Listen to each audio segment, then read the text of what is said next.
आज हम बात करने वाले हैं the art of self discipline by Kimberly Olson book के बारे में। राघव हमेशा से अपने आप से एक सवाल पूछता था, मैं इतना आलसी क्यों हूं? यह सवाल उसके मन में तब आता जब वो अपने ड्रीम प्रोजेक्ट्स को अधूरा छोड़ देता, या जब सुबह जल्दी उठने का अलार्म बजता और वो स्नूज बटन दबाकर फिर सो जाता। उसने कितनी बार सोचा कि वो अपनी जिंदगी में कुछ बड़ा करेगा, लेकिन हर बार प्रोक्रेस्टिनेशन ने उसे रोक लिया। एक दिन राघव अपने पसंदीदा बुक स्टोर में यूं ही घूम रहा था। उसके मन में कोई खास किताब खरीदने का प्लान नहीं था, बस कुछ इंस्पिरेशन की तलाश थी। वहीं एक शेल्फ पर उसकी नजर एक किताब पर पड़ी। किताब का नाम था the art of self discipline, beat procrastination, break bad habits and achieve your goals. नाम पढ़ते ही उसे लगा, ये तो मेरे लिए ही लिखी गई है। बिना ज्यादा सोचे उसने किताब खरीद ली और घर लौट आया। उस रात उसने तय किया कि सोने से पहले वो इस किताब का पहला चैप्टर जरूर पढ़ेगा। उसने अपने फोन को साइलेंट पर रखा, कमरे की लाइट्स डिम की और पढ़ना शुरू किया। पहला लेसन था understanding self discipline is fundamental.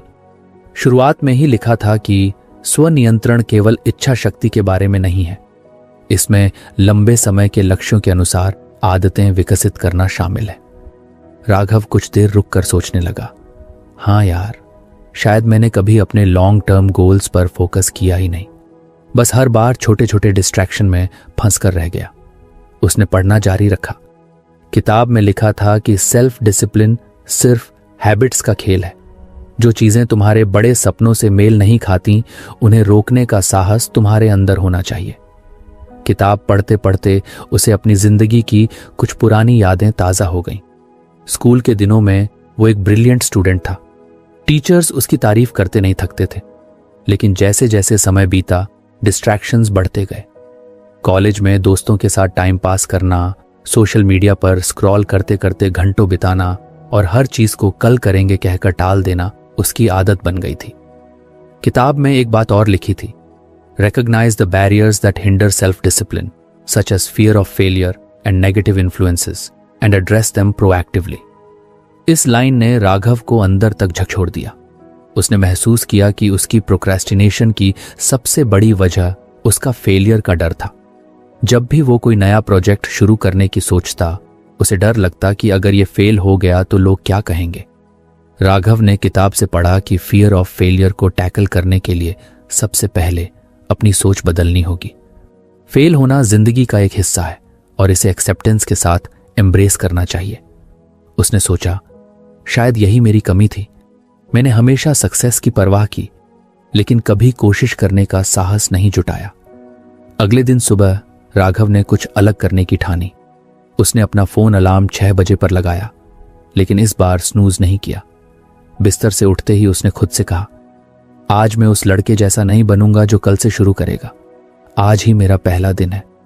उसने अपने दिन की शुरुआत एक छोटे से वर्कआउट और मेडिटेशन से की। सुबह के इस बदलाव ने उसे अंदर से पॉजिटिविटी का एहसास कराया। उसने सोचा, ये तो सच में काम कर रहा है। उसने किताब के उस लेसन से एक और चीज सीखी थी, हैबिट्स धीरे धीरे डेवलप होती हैं। उसने फैसला किया कि हर दिन वो एक नई छोटी हैबिट पर काम करेगा। शाम को ऑफिस से लौटने के बाद उसने अपने ड्रीम प्रोजेक्ट पर काम करने का प्लान बनाया। उसका ड्रीम था कि वो एक राइटर बने, लेकिन हर बार प्रोक्रेस्टिनेशन और डर उसे रोक देते थे। उसने किताब के पहले लेसन को याद किया और अपने डर का सामना करने की ठानी। उसने सबसे पहले अपने राइटिंग स्पेस को ऑर्गेनाइज्ड किया, अननेसेसरी डिस्ट्रैक्शंस को दूर किया और 30 मिनट के लिए लिखना शुरू किया। पहले दिन उसने सिर्फ 2 पैराग्राफ लिखे, लेकिन उसने खुद को कहा, it's not about quantity, it's about consistency. उसने खुद को प्रॉमिस किया कि हर दिन वो 30 मिनट लिखने की आदत बनाएगा। उसकी जिंदगी में धीरे धीरे छोटे छोटे बदलाव आने लगे। वो सुबह जल्दी उठने लगा, हर दिन कुछ नया सीखने की कोशिश करता और अपने गोल्स के लिए छोटे छोटे स्टेप्स लेता। किताब में उसने पढ़ा था कि डिसिप्लिन की सबसे बड़ी कुंजी कंसिस्टेंसी है। उसने इसे अपने जीवन का मंत्र बना लिया। हालांकि यह सब आसान नहीं था। कुछ दिन ऐसे भी आते जब राघव का मन नहीं करता कि वो अपने गोल्स पर काम करे, लेकिन वो किताब की एक और लाइन याद करता, self discipline is not about perfection, it's about progress. यही सोचकर वो हर दिन खुद को कुछ और बेहतर बनाने की कोशिश करता। राघव को समझ आ गया था कि सेल्फ डिसिप्लिन का मतलब खुद को टॉर्चर करना नहीं है। इसका मतलब है अपनी प्रायोरिटीज को पहचानना और अपने लॉन्ग टर्म गोल्स के लिए खुद को अलाइन करना। उसने महसूस किया कि छोटे छोटे स्टेप्स ही उसे उसके बड़े सपनों तक पहुंचा सकते हैं। अभी तो राघव ने सिर्फ इस किताब का पहला लेसन ही पढ़ा था, लेकिन ये लेसन उसकी जिंदगी को बदलने की शुरुआत कर चुका था। उसने तय किया कि वो हर हफ्ते इस किताब का एक नया चैप्टर पढ़ेगा और उसमें लिखी बातों को अपनी जिंदगी में इंप्लीमेंट करेगा। राघव के जीवन में किताब पढ़ने की आदत अब धीरे धीरे मजबूत होती जा रही थी। हर रात सोने से पहले वो उस किताब का एक नया चैप्टर पढ़ता और उस पर सोचता। उसने महसूस किया कि सिर्फ पढ़ने से कुछ नहीं होगा जब तक वो सीखी हुई बातों को अपनी जिंदगी में लागू नहीं करेगा।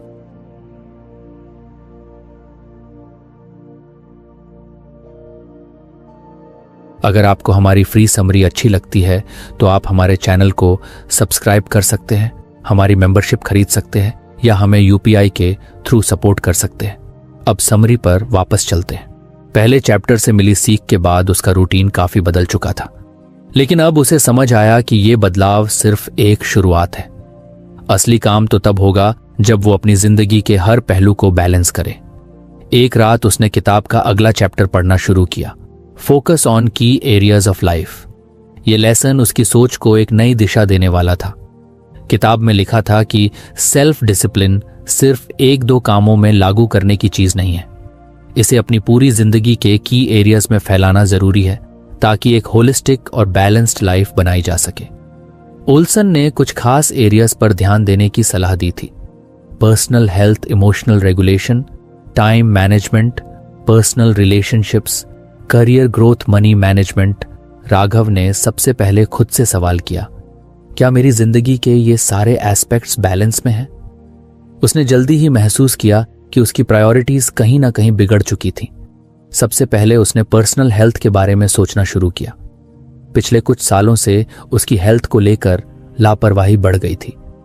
ऑफिस के लंबे घंटे, अनियमित खानपान और कोई फिजिकल एक्टिविटी न होना उसकी सेहत को धीरे धीरे खराब कर रहे थे।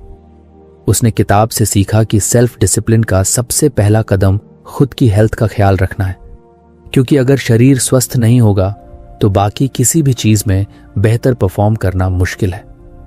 अगली सुबह राघव ने एक नया रूटीन अपनाने का फैसला किया। उसने अपने लिए एक सिंपल वर्कआउट प्लान तैयार किया, सिर्फ 20 मिनट का एक्सरसाइज और कुछ योगा। उसने जंक फूड कम करके हेल्थी मील्स पर फोकस करना शुरू किया। शुरुआत में यह सब मुश्किल लगा, लेकिन उसने खुद से वादा किया कि कंसिस्टेंसी ही उसकी असली जीत होगी। इसके बाद उसने इमोशनल रेगुलेशन के बारे में सोचा। राघव को हमेशा से अपनी भावनाओं को संभालने में दिक्कत होती थी। जब भी कुछ गलत होता, वो या तो बहुत गुस्सा करता या फिर अपने आप में सिमट जाता। किताब में लिखा था कि इमोशनल रेगुलेशन का मतलब अपनी भावनाओं को समझना और उन्हें सही तरीके से व्यक्त करना है। ओल्सन ने सलाह दी थी कि मेडिटेशन और जर्नलिंग इसके लिए बहुत मददगार हो सकते हैं। उस रात राघव ने पहली बार एक डायरी खरीदी और उसमें अपने दिन भर के अनुभव लिखना शुरू किया। उसने महसूस किया कि जब वो अपने इमोशंस को कागज पर उतारता है तो उसे क्लैरिटी मिलती है। उसने मेडिटेशन भी शुरू किया ताकि वो अपने गुस्से और डर को बेहतर तरीके से मैनेज कर सके। धीरे धीरे उसे अपने अंदर एक शांति का एहसास होने लगा। तीसरा की एरिया था टाइम मैनेजमेंट। राघव को लगा कि शायद ये उसका सबसे बड़ा कमजोर पहलू है। हर दिन घंटों सोशल मीडिया पर बिताना, बिना किसी स्केड्यूल के काम करना और फिर दिन के अंत में ये सोचना कि समय कहाँ चला गया, ये सब उसकी आदतें बन चुकी थीं। उसने किताब से सीखा कि टाइम मैनेजमेंट के लिए सबसे जरूरी है प्रायोरिटाइजेशन। उसने एक सिंपल सिस्टम अपनाया। हर रात सोने से पहले वो अगले दिन के 3 मोस्ट इंपॉर्टेंट टास्क्स लिखता। उसने ये भी तय किया कि वो सुबह सबसे पहले उन कामों को पूरा करेगा जो सबसे जरूरी हैं। उसने डिस्ट्रैक्शंस को कम करने के लिए अपने फोन पर टाइम लिमिट्स सेट किए। धीरे धीरे उसका दिन ज्यादा प्रोडक्टिव और ऑर्गेनाइज्ड होने लगा। पर्सनल रिलेशनशिप्स पर आते हुए राघव ने महसूस किया कि उसने अपने करीबी रिश्तों को काफी समय से निग्लेक्ट किया है। दोस्त, परिवार और यहां तक कि खुद से उसका कनेक्शन कमजोर हो गया था। ओल्सन ने किताब में लिखा था कि सेल्फ डिसिप्लिन का मतलब है अपने रिश्तों में भी एफर्ट डालना। उसने तय किया कि वो हर हफ्ते अपने परिवार और दोस्तों के साथ क्वालिटी टाइम बिताएगा। उसने अपनी मां के साथ हर रविवार की सुबह चाय पर बातें करने की आदत डाली। अपने पुराने दोस्तों से मिलना और उनसे अपने दिल की बातें करना उसे इमोशनल सपोर्ट देता था। फिर आया करियर ग्रोथ। राघव का सपना था कि वो एक सफल राइटर बने, लेकिन उसकी जॉब की जिम्मेदारियां और प्रोक्रेस्टिनेशन ने उसे कभी पूरा ध्यान नहीं देने दिया। किताब ने उसे सिखाया कि करियर में ग्रोथ के लिए सबसे जरूरी है अपने पैशन को अपना प्रायोरिटी बनाना। उसने हर दिन अपने राइटिंग स्किल्स पर काम करना शुरू किया। भले ही दिन में सिर्फ 1 घंटा लिखे, लेकिन उसने इसे कभी स्किप नहीं किया। उसने खुद को याद दिलाया, सकारात्मकता की कुंजी है न कि पूर्णता। अंत में उसने मनी मैनेजमेंट पर फोकस करना शुरू किया। राघव को पैसे बचाने और वाइजली खर्च करने में हमेशा से दिक्कत होती थी।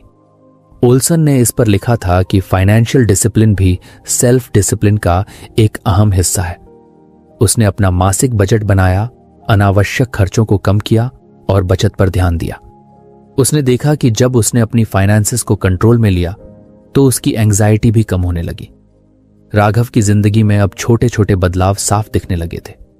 उसने महसूस किया कि सेल्फ डिसिप्लिन सिर्फ बड़े सपनों को पूरा करने के लिए नहीं है, बल्कि अपनी जिंदगी को बैलेंस और सुकून से भरने के लिए भी जरूरी है। उसने सीखा कि हर एस्पेक्ट में सेल्फ डिसिप्लिन लागू करना ही असली सफलता की कुंजी है। अब राघव के सामने नई चुनौतियां थीं। वो जानता था कि इस सफर में कई बार वो फिसलेगा, कई बार उसे सेटबैक्स मिलेंगे, लेकिन उसने खुद से वादा किया था कि वो हार नहीं मानेगा। इस किताब का हर चैप्टर उसकी जिंदगी को एक नई दिशा दे रहा था, और यह सिर्फ शुरुआत थी। राघव की जिंदगी में अब एक सकारात्मक बदलाव साफ दिखाई दे रहा था।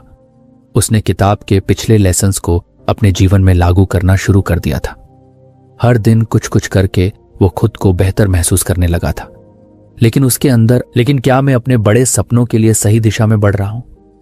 एक रात उसने किताब का अगला चैप्टर पढ़ने का फैसला किया, break goals into manageable steps. ये टॉपिक उसे बहुत रोचक लगा, क्योंकि उसे अक्सर यह लगता था कि उसके ड्रीम्स इतने बड़े हैं कि उन्हें हासिल करना लगभग नामुमकिन है। वो अक्सर सोचता, यार मैं कैसे शुरुआत करूं? इतनी बड़ी चीज को अकेले मैनेज करना मुश्किल है। किताब की शुरुआत में ही ओल्सन ने एक बहुत सटीक बात लिखी थी, बड़े लक्ष्यों को छोटे कार्यान्वित कदमों में तोड़कर यहां तक कि सबसे डरावने कार्यों को प्राप्त करना संभव है। राघव को यह लाइन अपने दिल तक उतरती हुई महसूस हुई। उसने तुरंत अपने राइटिंग डेस्क पर अपनी डायरी खोली और सोचा, चलो आज अपने सपनों को कुछ आसान बनाते हैं। उसके दिमाग में सबसे बड़ा सपना था एक बेस्ट सेलिंग लेखक बनना, लेकिन यह सपना इतना बड़ा और डरावना लगता था कि उसने कभी इस पर ठीक से काम ही नहीं किया। ओल्सन ने लिखा था कि बड़े सपनों को छोटे छोटे हिस्सों में तोड़ना उन्हें अचीवेबल बनाता है। राघव ने इस पर गहराई से सोचा।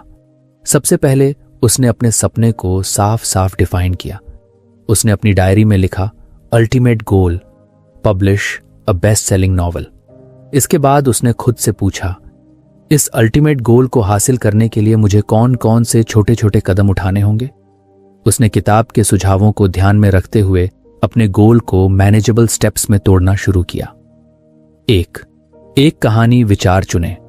उसने तय किया कि सबसे पहले उसे एक कंपेलिंग कहानी पर काम शुरू करना होगा। 2. Research and outline. उसने सोचा कि कहानी को लिखने से पहले उसे अच्छे से प्लान करना होगा। 3. Right first draft. उसने इसे छोटे छोटे चैप्टर्स में बांट लिया। 4. संपादन और सुधार। उसने माना कि पहली ड्राफ्ट परफेक्ट नहीं होगी, इसे सुधारने के लिए समय देना होगा। 5. एक प्रकाशक या सेल्फ पब्लिश। इसके लिए उसने रिसर्च शुरू करने का सोचा। 6. Marketing and promotion. उसने माना कि एक लेखक को अपने काम को प्रमोट करना भी आना चाहिए। अब जब उसने अपने बड़े गोल को इतने छोटे हिस्सों में तोड़ा तो उसे लगा कि यह सपना इतना डरावना नहीं है। उसने खुद से कहा, यह तो मुझसे हो सकता है, बस हर दिन कुछ कुछ करना होगा। ओल्सन ने किताब में एक और सलाह दी थी, set realistic deadlines for each step to stay motivated and on track. Raghav ने इसे भी लागू करने का सोचा। उसने अपनी डायरी में हर स्टेप के लिए एक डेडलाइन लिखी। उसने तय किया कि अगले 3 महीनों में उसका पहला ड्राफ्ट पूरा हो जाएगा। उस रात राघव ने अपनी कहानी का आइडिया चुनने पर फोकस किया। उसने अपने बचपन के एक अनुभव को कहानी का आधार बनाया और सोचा, यही होगी मेरी पहली किताब की कहानी। वो इतना खुश और उत्साहित था कि उसने उस दिन रात को देर तक लिखना जारी रखा। अगले कुछ दिनों में उसने देखा कि उसका काम बहुत स्ट्रक्चर्ड हो गया था। पहले जहां वो सोचता था कि एक पूरी किताब लिखना बहुत बड़ा काम है, अब वो हर दिन सिर्फ एक छोटे से हिस्से पर फोकस करता। इससे उसे ज्यादा मोटिवेशन और क्लैरिटी मिलती थी। किताब में ओल्सन ने एक और टिप दी थी, छोटी जीतों का जश्न मनाएं ताकि आप खुद को प्रेरित रख सकें। राघव ने इसे भी अपने जीवन में लागू किया। जब उसने अपनी कहानी का आउटलाइन पूरा किया तो उसने खुद को एक ट्रीट दी। उसने अपनी पसंदीदा मूवी देखी और एक बढ़िया डिनर बनाया।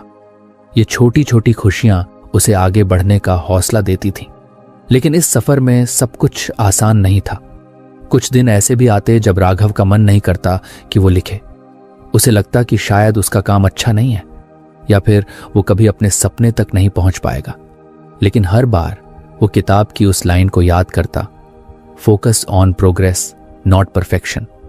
उसने खुद से कहा, बस लिखते जाओ, सही और गलत बाद में देखेंगे। ओल्सन ने किताब में एक प्रैक्टिकल एक्सरसाइज दी थी। उसने कहा था कि हर रात सोने से पहले अगले दिन के 3 एक्शनेबल स्टेप्स लिखें। राघव ने इसे अपनी रूटीन का हिस्सा बना लिया। हर रात वो अपनी डायरी में 3 छोटे छोटे गोल्स लिखता जो उसे अपने बड़े गोल के करीब ले जाएं। उदाहरण के लिए एक दिन के गोल्स थे, 1 कहानी के पहले चैप्टर का पहला ड्राफ्ट पूरा करना, 2 कुछ पब्लिशर्स की लिस्ट बनाना, 3 15 मिनट अपने काम को रिव्यू करना। जब उसने इस तरीके को अपनाया तो उसे महसूस हुआ कि उसके दिन पहले से ज्यादा ऑर्गेनाइज्ड और प्रोडक्टिव हो गए हैं।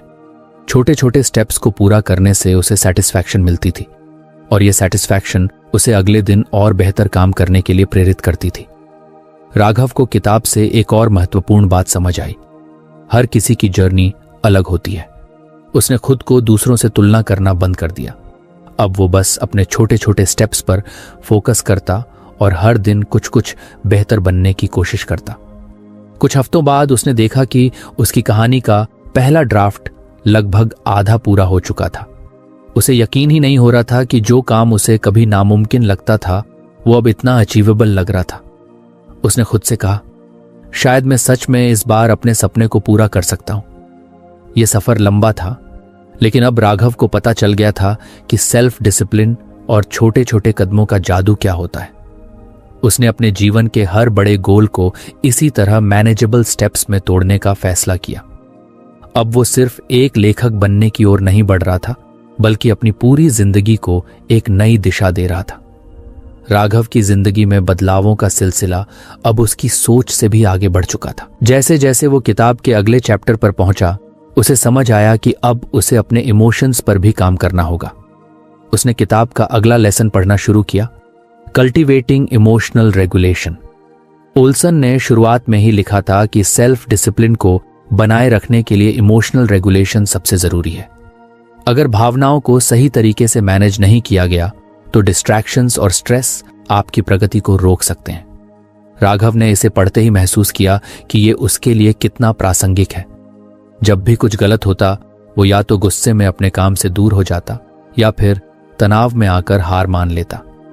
किताब में ओल्सन ने बताया था कि इमोशनल रेगुलेशन का मतलब है अपनी भावनाओं को पहचानना, समझना और सही तरीके से उन्हें संभालना। ओल्सन ने 3 मुख्य टेक्निक सुझाई थी।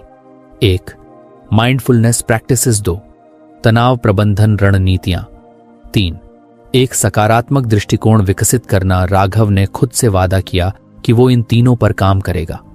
उसने सोचा, अगर मैं अपने इमोशंस को कंट्रोल करना सीख जाऊं तो शायद मैं डिस्ट्रैक्शंस और नेगेटिविटी से बच पाऊंगा। पहला कदम था माइंडफुलनेस प्रैक्टिसेस।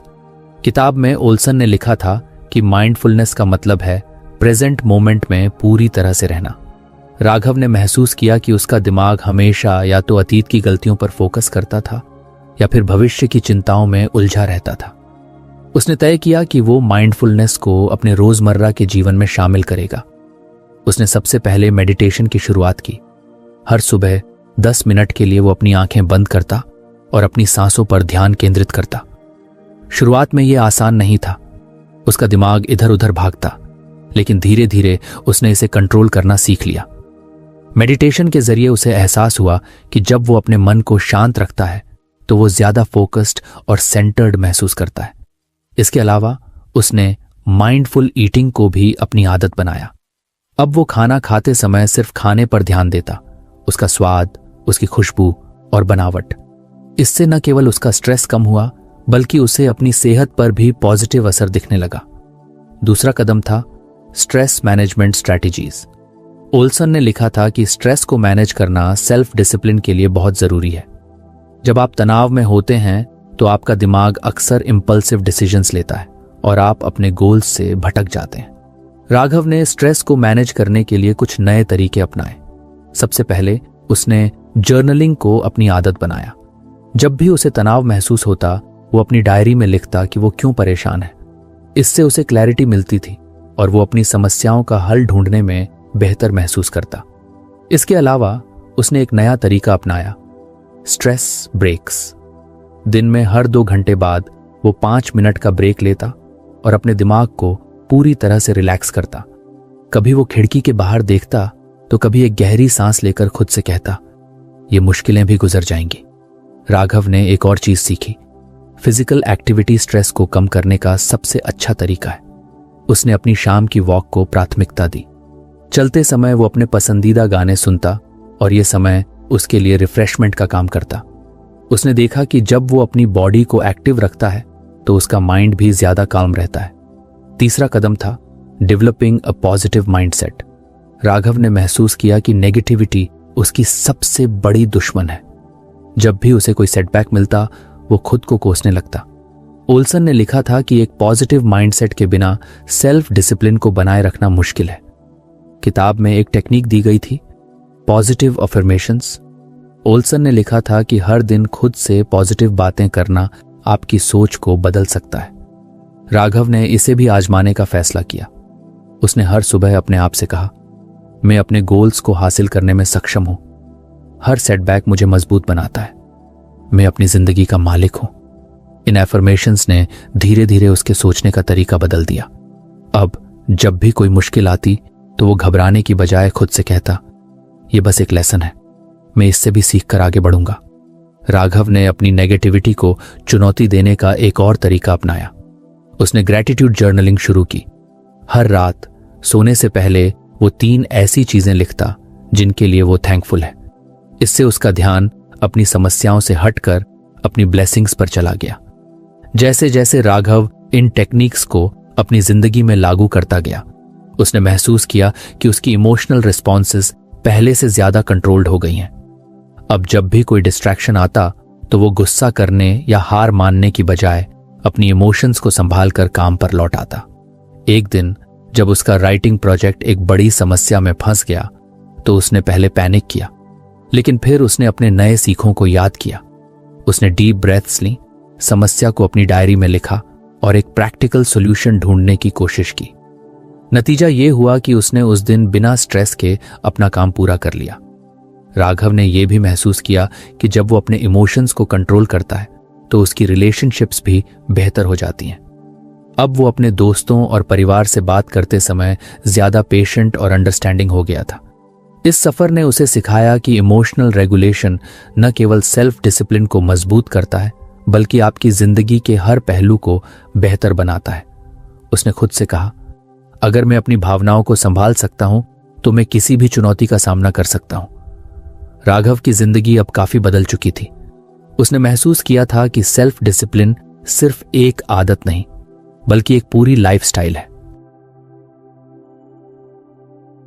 लेकिन जैसे जैसे वो अपने गोल्स की तरफ बढ़ रहा था, उसने देखा कि एक पुरानी आदत अभी भी उसके रास्ते में रुकावट बन रही थी, प्रोक्रेस्टिनेशन। जब भी कोई बड़ा या मुश्किल काम सामने आता, वो उसे टालने का बहाना ढूंढने लगता। कभी वो सोचता कि अभी मूड सही नहीं है, कभी वो खुद को समझाता कि कल कर लूंगा। और कभी कभी तो बस नेटफ्लिक्स देखते देखते पूरा दिन निकल जाता। एक रात उसने किताब का अगला चैप्टर पढ़ना शुरू किया, ओवरकमिंग प्रोक्रेस्टिनेशन।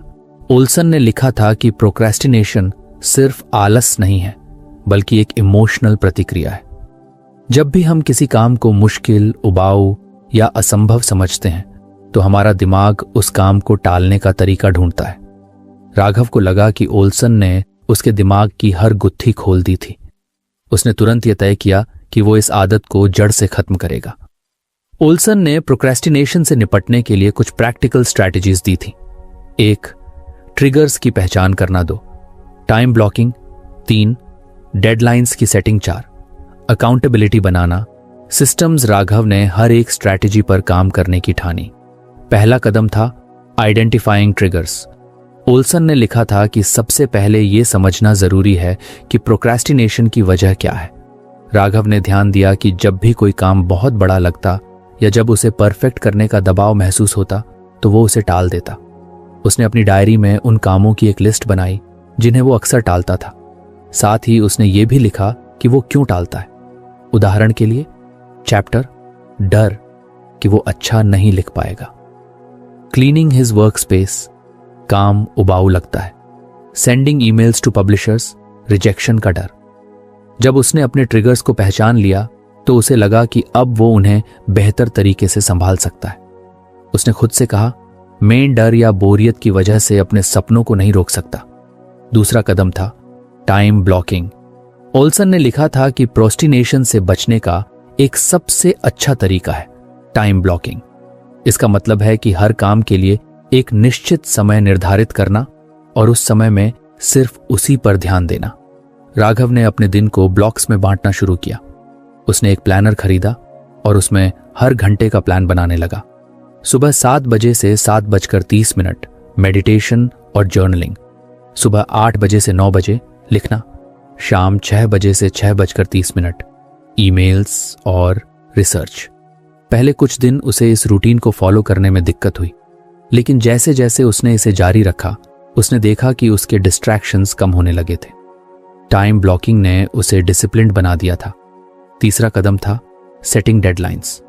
ओल्सन ने लिखा था कि प्रोक्रेस्टिनेशन अक्सर इसलिए भी होता है क्योंकि कोई क्लियर डेडलाइन नहीं होती। अगर आपको पता हो कि कोई काम कब तक पूरा करना है तो आप उस पर फोकस करते हैं। राघव ने अपने हर गोल के लिए रियलिस्टिक डेडलाइंस बनाई। उसने अपने राइटिंग गोल्स को भी छोटे छोटे हिस्सों में तोड़ दिया। उदाहरण के लिए अगले 7 दिनों में पहला ड्राफ्ट पूरा करना, अगले 3 दिनों में 3 पब्लिशर्स को ईमेल्स भेजना, हर रविवार अपने वर्क स्पेस को ऑर्गेनाइज करना। जब उसने डेडलाइंस को अपनाया तो उसे महसूस हुआ कि काम अब उसे उतना भारी नहीं लगता। उसे पता था कि उसे हर दिन सिर्फ एक छोटा सा गोल पूरा करना है। चौथा कदम था क्रिएटिंग अकाउंटेबिलिटी सिस्टम्स। ओल्सन ने लिखा था कि अकाउंटेबिलिटी प्रोक्रेस्टिनेशन को खत्म करने में बहुत मदद कर सकती है। जब कोई और आपको आपके गोल्स के लिए जिम्मेदार ठहराता है तो आप उन्हें टालने से बचते हैं। राघव ने अपनी अकाउंटेबिलिटी बढ़ाने के लिए अपने एक करीबी दोस्त कबीर से बात की। उसने कबीर को अपने गोल्स के बारे में बताया और उससे कहा, हर हफ्ते मुझसे पूछना कि मैंने कितना प्रोग्रेस किया है। कबीर ने इसे खुशी खुशी स्वीकार कर लिया। हर हफ्ते जब कबीर उससे पूछता तो राघव को मोटिवेशन मिलती कि वो अपने काम को पूरा करे। इसके अलावा उसने सोशल मीडिया पर भी अपने राइटिंग जर्नी के बारे में पोस्ट करना शुरू किया। जब उसके दोस्तों ने उसकी तारीफ की तो उसे और भी प्रेरणा मिली। इसके अलावा उसने एक रिवॉर्ड सिस्टम भी बनाया। उसने खुद से कहा, अगर मैं इस हफ्ते अपने 3 छोटे गोल्स पूरे कर लूंगा तो मैं अपने लिए एक नई किताब खरीदूंगा। ये छोटा सा रिवॉर्ड सिस्टम उसे हर दिन मोटिवेटेड रखता। जैसे जैसे उसने प्रोक्रेस्टिनेशन से निपटने के इन तरीकों को अपनाया उसने महसूस किया कि उसका कॉन्फिडेंस बढ़ रहा है। अब वो मुश्किल या उबाऊ कामों से भागने की बजाय उनका सामना करता। एक दिन जब उसे एक लंबा और थका देने वाला ईमेल लिखना था तो उसका मन फिर प्रोक्रेस्टिनेशन करने लगा, लेकिन उसने गहरी सांस ली और खुद से कहा, बस 10 मिनट का टाइम ब्लॉक करो, उसके बाद चाहो तो रुक सकते हो। उसने देखा कि 10 मिनट में ही उसका मोमेंटम बन गया और उसने पूरा ईमेल बिना रुके लिख लिया।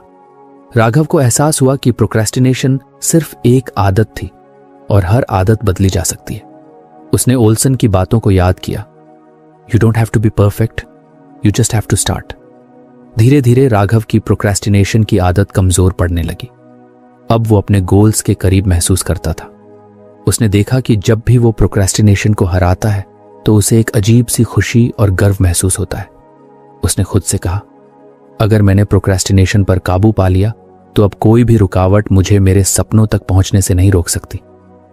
राघव ने अब अपनी जिंदगी के हर पहलू को बदलने की दिशा में ठोस कदम उठा लिए थे। उसने किताब द आर्ट ऑफ, उसका सफर आसान नहीं था, लेकिन उसने महसूस किया कि बदलाव धीरे धीरे होता है और सबसे जरूरी है कंसिस्टेंट एफर्ट। किताब के अंतिम पन्नों तक पहुंचते पहुंचते ओल्सन ने एक बात पर जोर दिया था, self discipline is not a destination, it's a life long journey. Raghav को समझ आ गया था कि यह सफर कभी खत्म नहीं होगा, क्योंकि इंसान हमेशा कुछ नया सीख सकता है और बेहतर बन सकता है। एक दिन राघव ने अपनी लिखी हुई किताब का आखिरी चैप्टर पूरा किया। वो पल उसके लिए बेहद खास था। उसने जो सफर शुरू किया था वो अब उसके जीवन के सबसे बड़े सपने को सच में बदल चुका था। उसकी किताब, जो खुद की मेहनत और संघर्ष की कहानी थी, अब दुनिया के सामने आने के लिए तैयार थी। उसने अपने दोस्त कबीर को मैसेज किया, मैंने कर दिखाया भाई, मेरी किताब तैयार है। कबीर ने जवाब दिया, मुझे पता था कि तू कर लेगा, मुझे तेरे पर पूरा भरोसा था।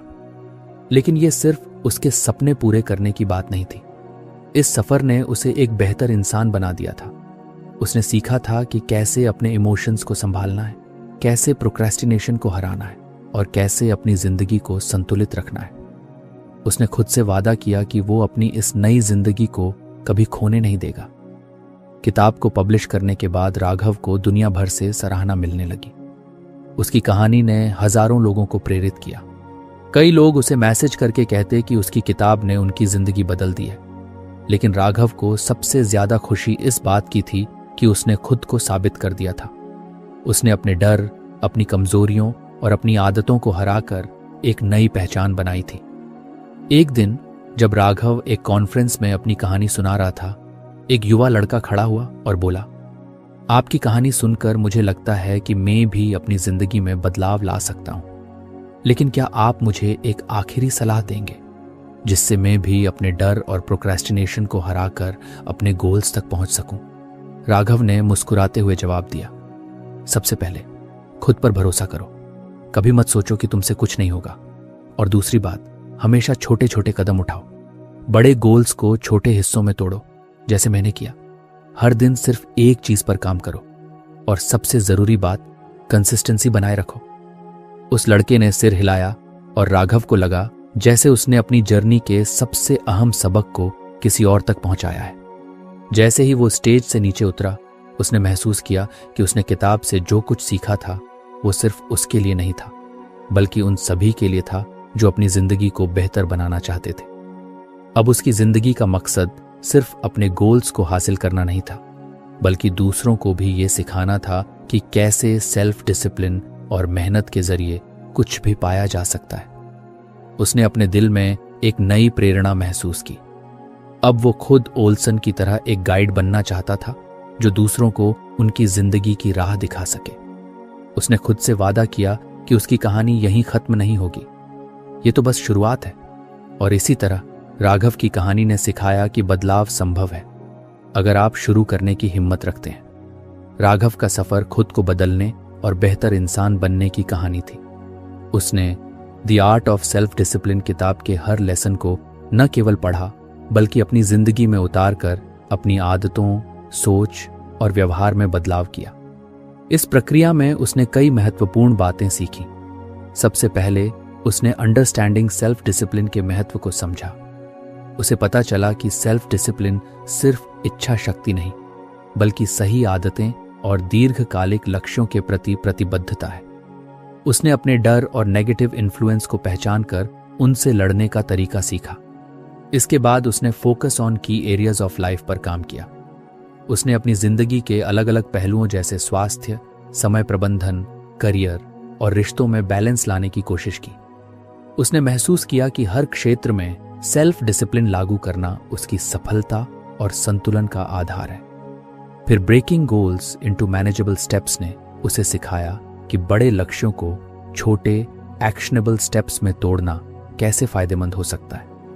उसने अपने काम को छोटे छोटे हिस्सों में बांटा और हर दिन कुछ कुछ करके अपने सपनों की तरफ बढ़ा। कल्टीवेटिंग इमोशनल रेगुलेशन में उसने सीखा कि भावनाओं को नियंत्रित करना सेल्फ डिसिप्लिन का एक अहम हिस्सा है। उसने माइंडफुलनेस, स्ट्रेस मैनेजमेंट और ग्रेटिट्यूड जर्नलिंग जैसी तकनीकों का इस्तेमाल कर अपनी भावनाओं पर काबू पाया। आखिर में उसने ओवरकमिंग प्रोक्रेस्टिनेशन पर काम किया। उसने प्रोक्रेस्टिनेशन के ट्रिगर्स को पहचाना, टाइम ब्लॉकिंग और डेडलाइंस का इस्तेमाल किया और अकाउंटेबिलिटी सिस्टम्स के जरिए अपने काम को टालने की आदत पर काबू पाया। इन सभी लेसन्स ने राघव को एक डिसिप्लिन्ड, फोकस्ड और सफल व्यक्ति बना दिया। उसकी कहानी इस बात का सबूत है कि बदलाव मुश्किल हो सकता है, लेकिन सही प्रयास और निरंतरता से सब कुछ मुमकिन है। तो फ्रेंड्स, ये थी हमारी आज की बुक समरी। आपको कैसी लगी कमेंट करके ज़रूर बताएं और धन्यवाद आपका समरी एंड तक सुनने के लिए।